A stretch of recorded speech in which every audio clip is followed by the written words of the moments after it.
Hey there, listeners. I hope everyone is having a nice holiday season. We've got a very special treat for you this week, which is our quote-unquote Roman Empire elections. In other words, the elections that, for one reason or another, take up an inordinate amount of our mental space. We're publishing it in two parts because we ended up going so long, and the whole thing is both funny and informative. You'll get the first part today, Monday, December 22nd, and paid subscribers will get the second part tomorrow, Tuesday, December 23rd. All right, here it is. Do we have any Green Bay Packers fans on the podcast today? No. Unfortunately not. I don't know. Okay. No. Well, that makes zero of us. Oh, wait, are you not a Packers fan? You just have the hat from when you were in Wisconsin? Yeah, I actually bought this hat at the Gap, of all places. Don't you get stressed out that people are going to stop you and be like, hey, this season, your quarterback is going to and you're going to be like, oh, I don't know who that is. That's what I get really freaked out about wearing sports stuff if I don't know the ins and outs of the team. Leah, have you met me? I'm a pretty shameless person. I'll just be like, no, I don't know anything about it. Sorry.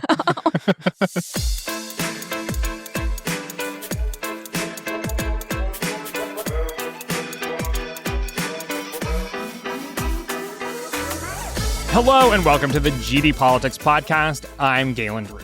In 2022, a Swedish influencer told her followers on Instagram to ask the men in their lives about the Roman Empire.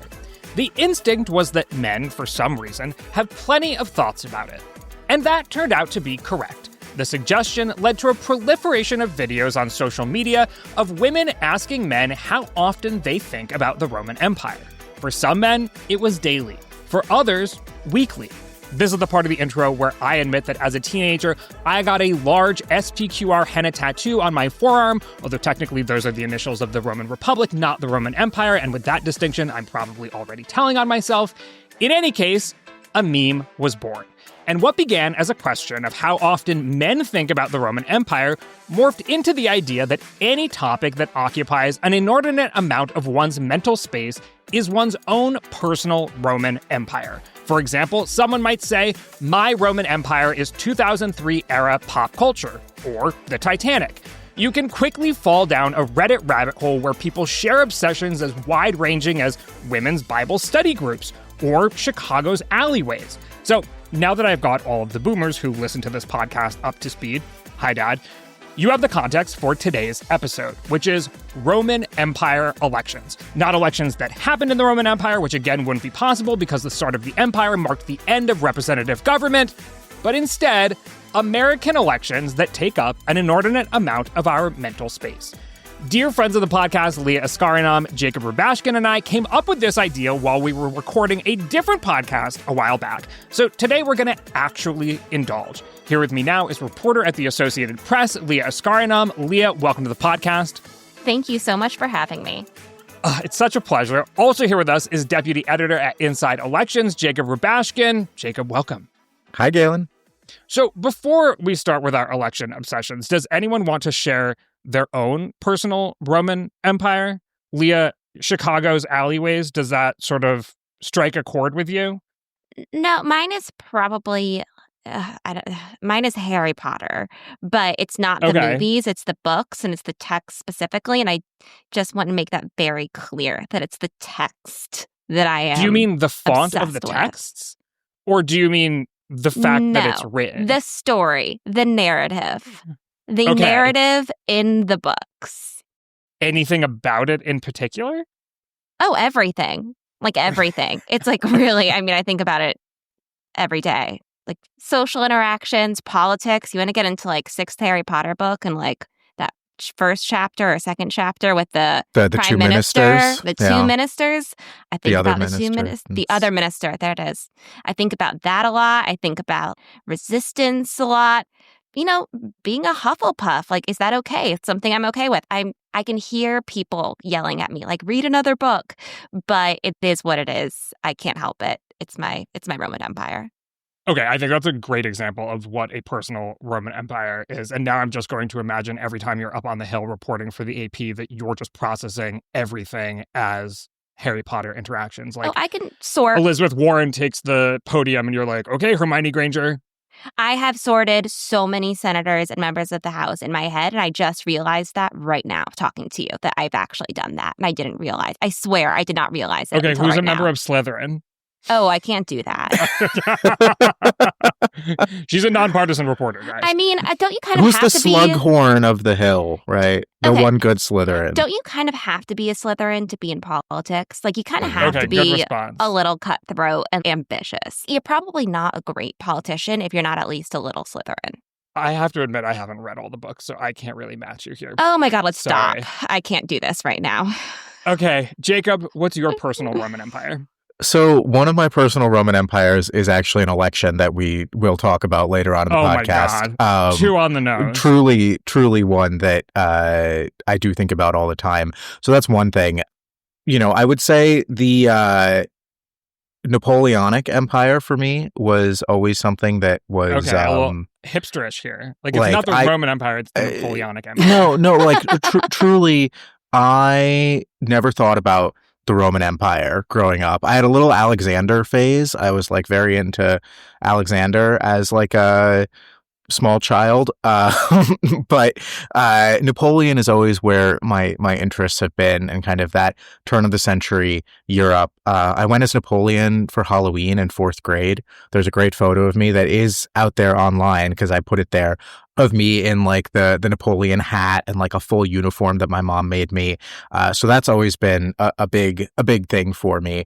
And then, yeah, I don't know. I would say the hit early to mid 2000s NBC comedy 30 Rock, which I think is that's a probably good one. the best comedy ever to be on TV, is got to be up there in terms of things that I think about a lot, and in kind of any sort of interaction where I need a touch point. How often do you think about the actual Roman Empire? Very, very little. I don't know. It's like, I've never understood why the Roman Empire is the Roman Empire, like, is people's Roman Empire. I don't know. Yeah. It was just like, it was a thing that happened.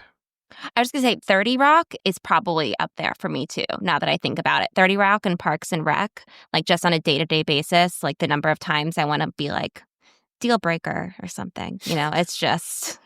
What about the Roman Empire? Can we get you to break down gender barriers here? And, no, I didn't care about the gender. I didn't care about the Roman Empire. I'm sorry. I just didn't. I just didn't. I want to stipulate here that I don't think about the Roman Empire all that much, but the SPQR tattoo that I mentioned in the intro stands for Senatus Populus Quae Romanus, which is everywhere all over the city of Rome.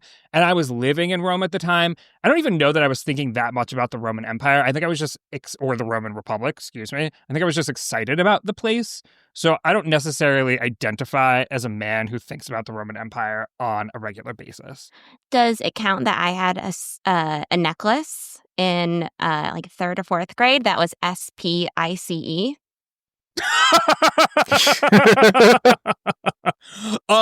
If I had to pick a personal Roman Empire, it is probably like early 2000s pop culture, especially these days. I watched the documentary on Netflix about The Biggest Loser, and well, that's not exactly pop culture, but like early 2000s reality TV was absolutely insane. Before we really go down a rabbit hole here and end up at women's Bible studies groups, I think we should talk about elections. And for our purposes, I wanted to, I don't know, maybe provide a benchmark for the kinds of elections that the world considers to be particularly consequential. So I asked the internet, you know, like, what are the most important American elections? And I settled on Encyclopedia Britannica's, you know, speaking of defunct empires, I settled on Encyclopedia Britannica's top 8 most consequential American elections as our benchmark. So you two will share your top 5. I asked you to come up with 5. Then we'll see how they compare to the authoritative ranking of Encyclopedia Britannica. Now, when we first recorded a podcast and came up with this idea, you each had your own Roman Empire elections that you mentioned. I think, Jacob, yours was the 2000 election, and Leah, yours was the 2018 Florida gubernatorial election. I don't know if that's where you guys want to start, but nonetheless, Jacob, why don't you kick us off? Yeah, so this is as advertised. This is my real Roman Empire. I think about the 2000 election in Florida all the time. I think that it hits all of the points, right? It was incredibly close. 537 votes separated George W. Bush and Al Gore in the state of Florida in 2000 by the final count, or whatever, the last count that they did before the Supreme Court told them to stop counting. You had the hanging chads. You had the tens of thousands of votes for Pat Buchanan. You had Ralph Nader winning 50,000 votes. So incredibly close, lots of uncertainty. And the consequentiality of that election, I think, cannot be overstated, right? I really think that was an incredible turning point in American politics. You look at everything that followed from the reaction to 9/11, the invasion of Iraq, the financial crisis in the early 2000s, and the financial crisis in 2008. Just the number of... Wait, as in, like, if Al Gore was president, we wouldn't have had a financial crisis? So perhaps not. I'm not smart enough to do the counterfactual. I think certainly if Al Gore had been president, we would not have invaded Iraq. I think that the regulatory scheme would have been different when it came to the financial world. I think that the priorities of government would have been different. Obviously 9/11 probably still would have happened. I think the response would have been different when it involved the invasion of Afghanistan. Obviously you can't have this conversation without talking about the Supreme Court, right? I mean, the George W. Bush appoints John Roberts to the Supreme Court. He appoints Samuel Alito to the Supreme Court, cementing a conservative majority that still persists to this day. Those would have been Al Gore appointees if they had not been George W. Bush appointees. So I think after 8 years of the Bill Clinton era, which, not a lot happened. Sorry to people who grew up in the 90s, but pretty calm decade as far as major American events go after the end of the Cold War. A lot happened in the early 2000s, and Al Gore and George W. Bush were very different people. And so that, to me, is the election that will always remain kind of as the biggest turning point. And because it was decided by so few votes under such unusual circumstances, and there's still, outstanding questions about how everything went down there, I think that has to be number one on the list. How often do you actually think about the 2000 election? I don't know, several times a week. Several times a week. Okay. It's not every day, but often. I also write about election, right? So I'm always thinking about elections in general. Is it in the context of elections, or will you be at the grocery store or at a concert and be like, I wonder if I would be here right now had the 2000 election gone a different way? Well, first of all, I was born before 2000, so I'm not that young. Not born. Maybe the music scene would have been slightly different in the early 2000s had Al Gore been president, and you wouldn't end up at a Dave Matthews Band concert, or you know what I'm talking about? Have you ever seen Butterfly Effect? I mean, think about kind of the pop culture that grew out of opposition to George Bush and the Iraq War. Just what was it, Lily Adams? The Dixie Chicks. The Dixie Chicks probably would have been still the biggest music group on the planet. Yeah, that's true. And that would have changed my whole trajectory. I would not be an elections reporter had the Chicks been able to maintain their meteoric rise. Instead of speaking out against George W. Bush. No, I don't know. I don't know if it's something that would have changed my personal history, but it is, to me, I go back to it every time that there's a close election, every time I think about, every time people tell me that they don't think their vote matters, or that they don't think that why is election administration so important? Why is ballot design so important? Which I know is, a common theme that Leah and I will share in our top picks here. It has all of the components to it, and so yeah. Okay, Leah, go for it. I think about this very differently because Jacob is thinking about this in a world's impacts lens, which I think is right. Or even looking at elections that have been the biggest turning points in history. That's not my Roman Empire. Mine is how someone got to be such a big deal. And I think part of that's because I used to work at Inside Elections. And so Jacob knows this experience better than I do. But you interview all of these candidates for House and Senate and governor before they get kind of their media training, and also just before anybody knows who they are. Some of these people have barely raised any money or are so far from household names. And it's fascinating to go from kind of having awkward small talk with them in an office to seeing them at a rally, or seeing their names become household names, or to see your friends start idolizing them or hating them.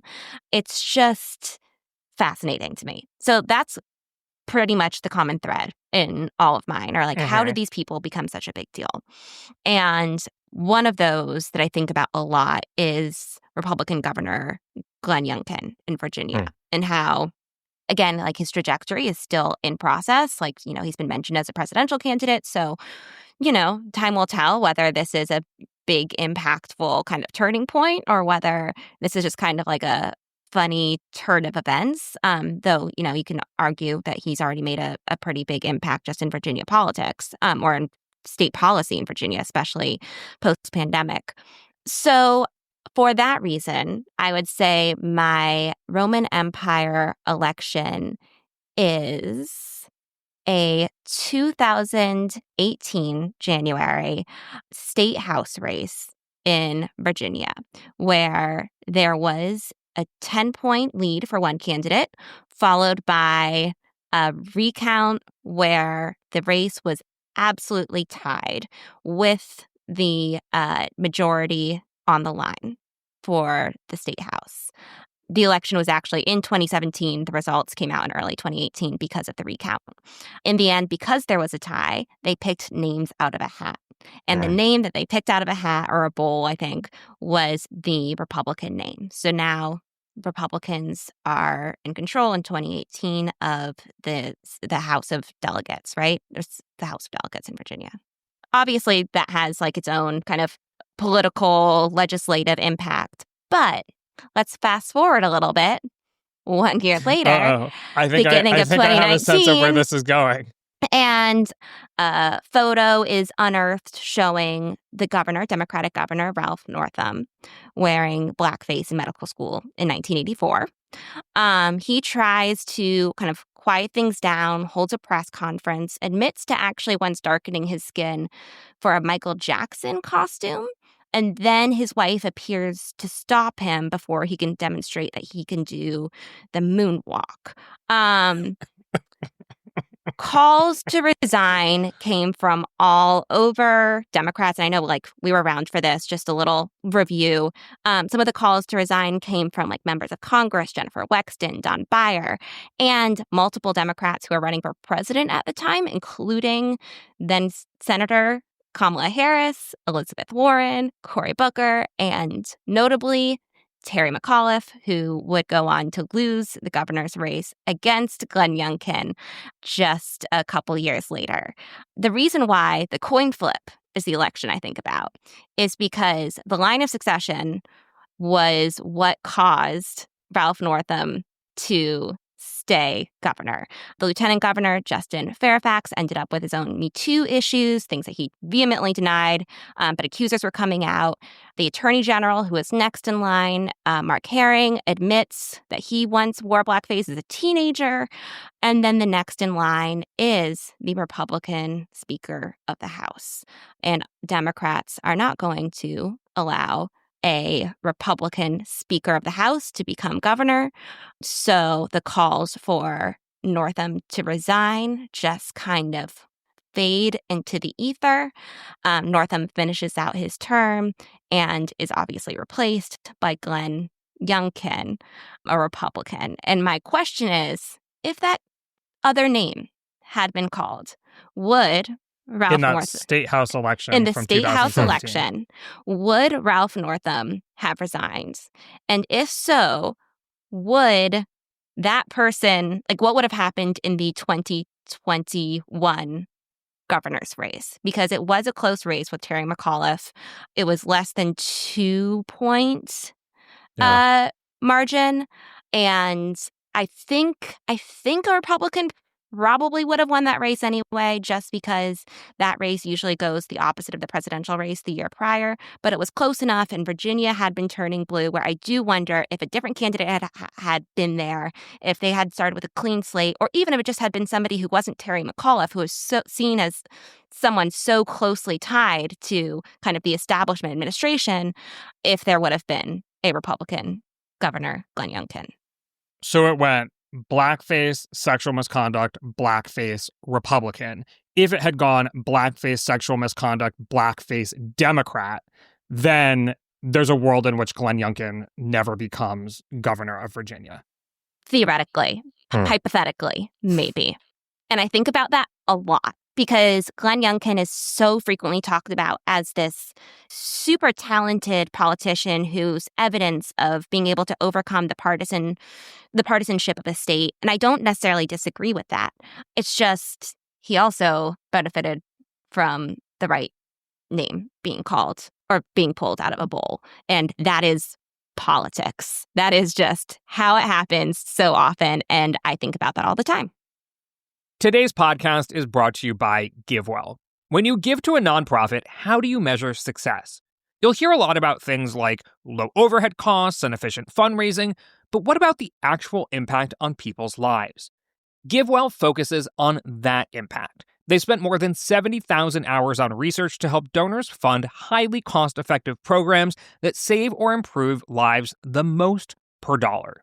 GiveWell has spent 18 years researching global health and poverty alleviation and only directs funding to the highest impact opportunities they've found. Over 150,000 donors have already trusted GiveWell to direct more than $2.5 billion.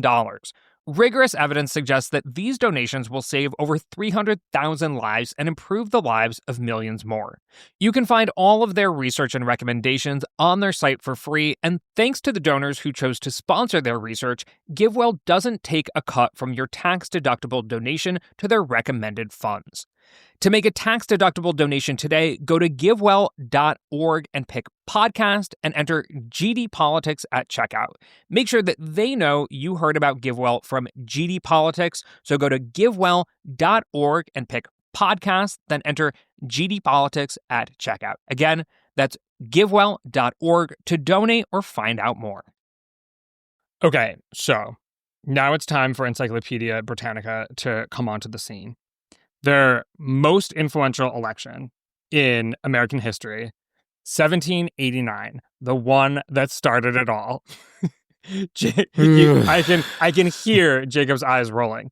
When talking about presidential elections that changed history, the only place to start is with the one that first made history, that is, the first presidential election. George Washington was not merely the first president, he was the only president to be elected unanimously. In 1984, Ronald Reagan would win 49 out of 50 states, but even that landslide victory couldn't compare to Washington's. Under the electoral rules of 1789, the 69 electors were told to vote for two candidates. The candidate getting the most votes would be president. The one receiving the second most votes would be vice president. Washington's name appeared on all 69 ballots. Hamilton fans will recall this process caused a particularly ugly election involving Thomas Jefferson and Aaron Burr in 1800. The 12th Amendment, passed in 1804, mandated that the president and vice president be elected separately. One other random fact about the first presidential election, it was the one and only to be held in an odd-numbered year. Can I just throw something out there that this is like exactly why you should use raw numbers sometimes instead of percentages? Like 100% of the vote and 69 votes out of 69 votes. What a difference in impact, you know? Good data point. So we have Jacob with the 2000 election, Leah with the 2017 Virginia State House election, and Encyclopedia Britannica with the first American presidential election in 1789. Jacob, your turn. Okay, so in a similar vein to Leah, in terms of, races that have a real domino effect, on the trajectory of certain politicians. I am going to take us all the way back to the early 1990s, which is not when this election took place, but it is when CBS decided to reboot the Star Trek franchise, which had laid dormant since the 1960s. Of course, the original series, William Shatner and Leonard Nimoy, such a smashing success, only ran for 3 seasons, left a very lasting pop culture impact in America and across the world, the rise of the Trekkies, all that. Anyways, come to the 1990s, they decide to reboot it. They want to do this show called The Next Generation, right? Star Trek The Next Generation. And nobody expected this show to be particularly successful. I think Patrick Stewart Hold on, Jacob, can I pause you right here? Leah, do you know what election this is going to be? No. Okay, me either. I just wanted to. No, I have no idea. I just wanted to see if you would be able to guess in advance if your brains had melded enough for I'll you raise to my hand if it hits me. me. As soon as it hits you, raise your hand. Okay, Jacob. So they reboot Star Trek with The Next Generation in the early 90s. It was very uncertain how it would go. Patrick Stewart once said that, he thought maybe they'd do 1 season, maybe 2, and then he would go on and continue to do his other more, distinguished things that he was doing. Sorry, Sir Patrick Stewart. And of course, it was a smashing success, right? And the show runs for like 6 or 7 seasons. And they decide, all right, we got to do another one.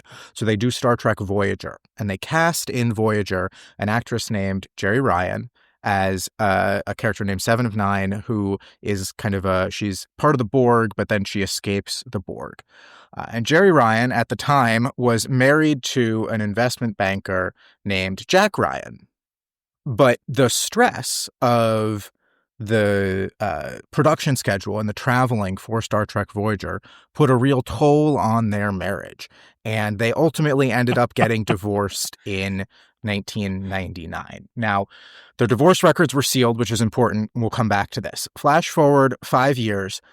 Illinois Senator Peter Fitzgerald decides not to seek re-election. He is the incumbent Republican after 1 term.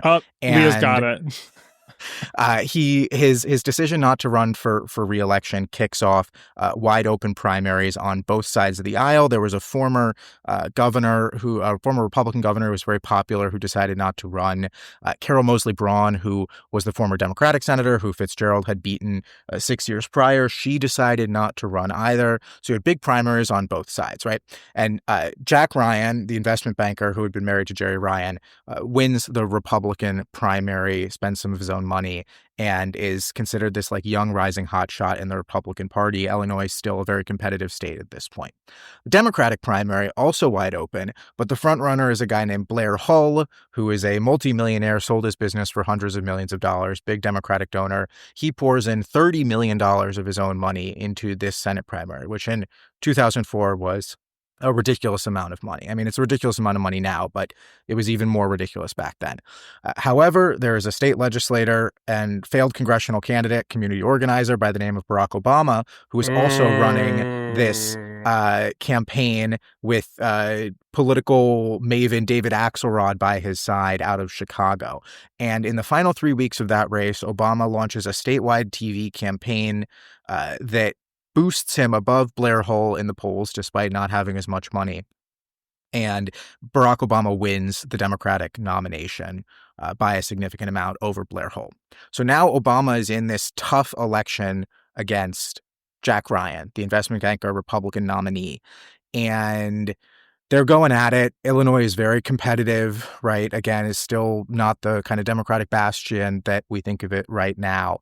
And a bunch of people go to court to get Jack Ryan's divorce records unsealed from his 1999 divorce from Jeri Ryan. And they are successful. And what they find out in those divorce records is that Jack Ryan, at several occasions, highly encouraged or pressured Jeri Ryan, his wife at the time, to go to sex clubs and to have public sex. And this played a role in the deterioration of their marriage and their eventual divorce. And it's super embarrassing for Jack Ryan. And he says, all right, I'm going to drop out of this race. And so he drops out of the race, and the Republicans are left scrambling. They have to find someone. So they pick Alan Keyes, who is not even from Illinois. He's from Maryland. He's a perennial candidate and former diplomat from Maryland, who I guess was in Illinois at the time. And he is the Republican nominee in Illinois against Barack Obama in 2004. And Obama just beats him up and down the block. It's like he wins like 70-30. It's a massive landslide. Obama had given the speech at the DNC that year. He was already being talked about as a rising star in the party. You add on this dominant win in a thought to be competitive Senate race that year, and you get a springboard for what, of course, goes on to be the highly successful '08 presidential campaign. But in a way, it all has its roots in the success of Star Trek: The Next Generation and the rebooting of the Star Trek franchise 30 years after the original series. Wow. So Barack Obama has Star Trek to thank for his entire political career. Guys, that's Yeah. crazy. Yeah. That's amazing. So I just want to stress test this a little bit. So, okay, does Jack Ryan stay married if Star Trek doesn't reboot? And if these divorce proceedings, stay sealed, like what's the chance that he actually wins the 2004 election in Illinois?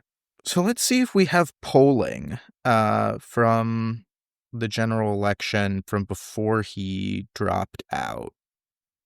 There are only 2 polls, one of which was close and one of which wasn't.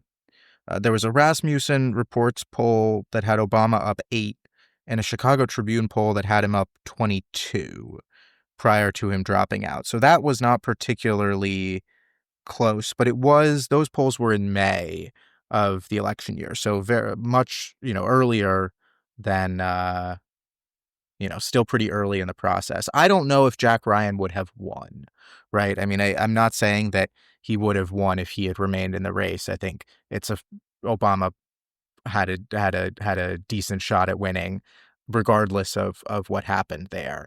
But once I'm going to choose to believe that Obama's political career was only made possible by the relaunch of Star Trek. Star Trek. Okay, all right. This is going to be a good list, Lee. You got a lot to compete against here. Oh, I can't. That's the best one. What's your number 2 Roman Empire election? That's unfair because that was just the best one ever. They should make a whole movie. That's just wonderful. Okay.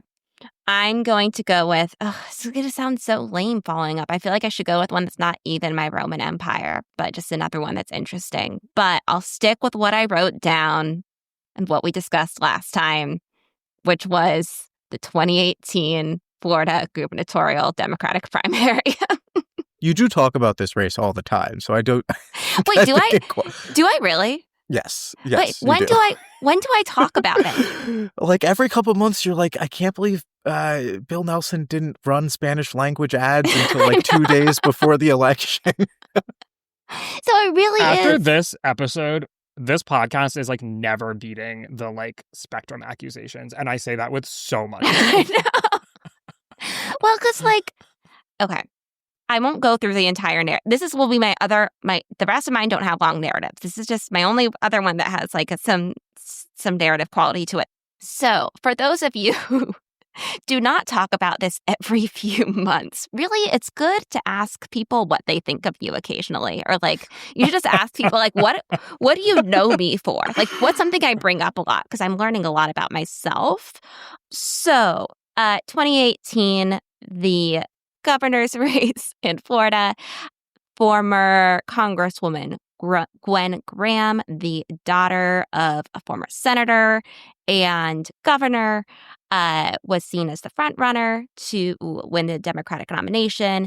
Andrew Gillum was Tallahassee mayor and kind of seen as a, maybe interesting candidate, but Gwen Graham was the front runner. She had been leading in public polling, Inside Elections was one of those that mentioned Andrew Gillum and was but everybody kind of agrees that Gwen Graham is the one to beat.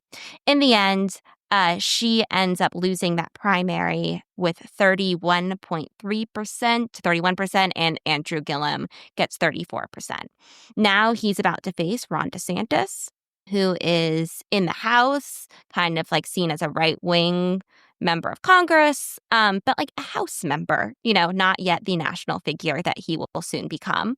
And Andrew Gillum becomes, kind of he's charismatic, and he gets a bit of a following. Same year, it's like, Beto O'Rourke was running that year, right? Like Stacey Abrams, like he definitely had a following. But he also had all of these issues with his office, including an FBI investigation into his office with news that continued to come out all the way through, like basically until the election, through October. And it continued to come out well after the election. I've seen those photos. I did have to, when I was reviewing this, I had to go back and make my search just for this 6-month period, because there's so much that happens afterward. I was like, what was actually happening in this 6-month period? And in the end, Ron DeSantis won very narrowly. First off, it was a big deal that evening, right? Or was that, I might be thinking of Bill Nelson that evening, but Florida seemed like it seemed like there wasn't going to be a blue wave, because Florida is one of the first races that is usually called, one of the first that reports votes. And so it was oh, Republicans have won the senator's race and the governor's race in Florida. Maybe there won't be a blue wave. Then Barbara Comstock loses in Virginia 10, and then it's just domino effect, right? Where it's definitely a blue wave. But Ron DeSantis was kind of given the credit for overcoming this blue wave in a way that, again, turned him into kind of in a Glenn Youngkin way, but a completely different way from Glenn Youngkin, a figurehead for the Republican Party and an example of how to be successful in tough elections. And by the time he ran for re-election, Democrats were struggling to find a candidate, to recruit a candidate who could go against him and his machine. He ends up, of course, winning re-election by a bonkers margin, and again, seen as the kind of Republican who can win those races, though you could argue that Democrats after 2018 were kind of discouraged in Florida and stopped competing there, which I think is another huge reason why this is an important election, is because, and then you can throw in the Senate with that too.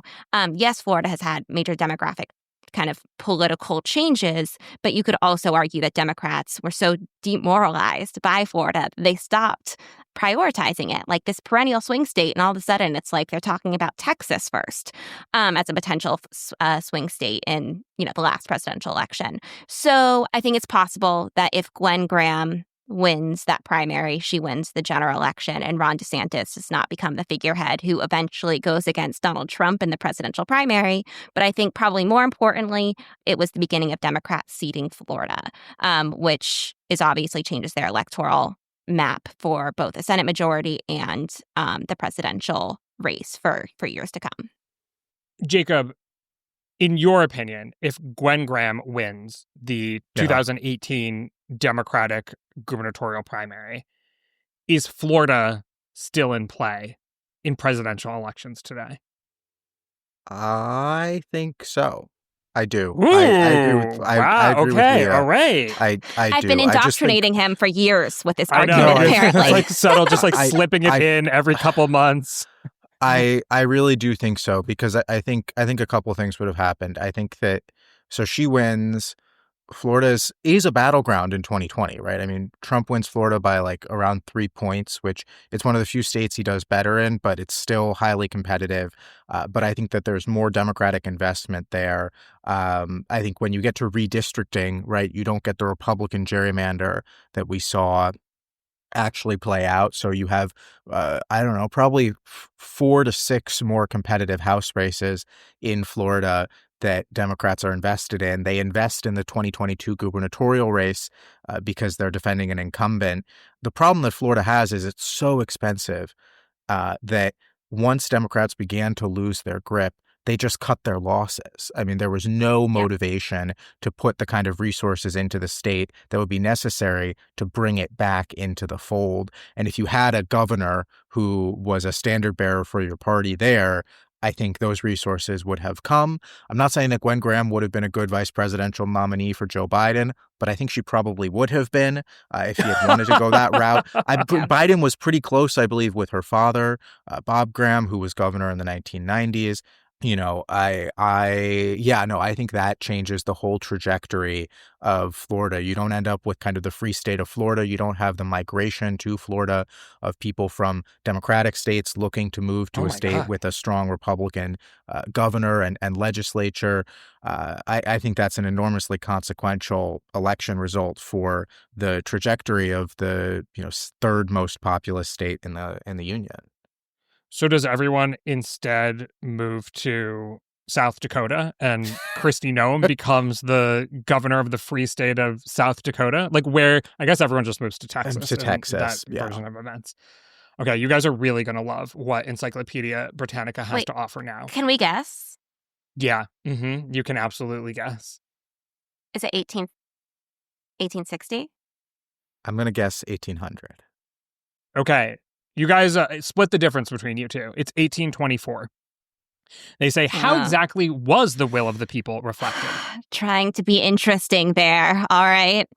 1824. It has happened 5 times in U.S. history that the candidate getting the most votes has not become president because the person did not win a majority of the electoral votes. But only once has the country wound up with a president who won neither the most popular votes nor the most electoral votes. Readers, I present to you the election of 1824 and President John Quincy Adams, in contrast with the election of 1820, in which James Monroe basically ran unopposed. The election of 1824 featured a field of 4 candidates: Andrew Jackson, John Quincy Adams, William Crawford, and Henry Clay. The result was a splintered vote in which no candidate won a majority of the popular or electoral votes. Jackson won pluralities of both, securing almost 44% of the popular vote and almost 38% of the electoral vote. As dictated by the 12th Amendment, which was enacted in 1804 in part to address an earlier election snafu, the House of Representatives actually did decide the election. Amid allegations of corrupt bargains being struck, Adams secured the presidency, winning 13 states to Jackson's 7 and Crawford's 4. 4 years later, Jackson would exact his revenge, becoming the nation's 7th president. Yeah, I mean, it's a good one. Depends on how you define consequential, I mean, everything back then was consequential because the country was new. They were still figuring it out. And we've had 180 years to deal with the consequences, as opposed to these elections we're talking about now where who knows what the ripple effects will be 180 years from now. But yeah, I don't know. In 180 years, there's going to be another podcast with 3 election nerds who are like, okay, so I really think it was like the 2024 election. And one of those nerds will still be like, Florida governor's primary, Gwen Graham. So back in 2016, had 538 not projected that Hillary Clinton would blah, blah, blah, blah, blah. And that's it for part 1 of the GD Roman Empire elections. Tune in tomorrow and we'll have a lot more for our paid subscribers. If you're not a paid subscriber, by the way, head to gdpolitics.com right now to become one.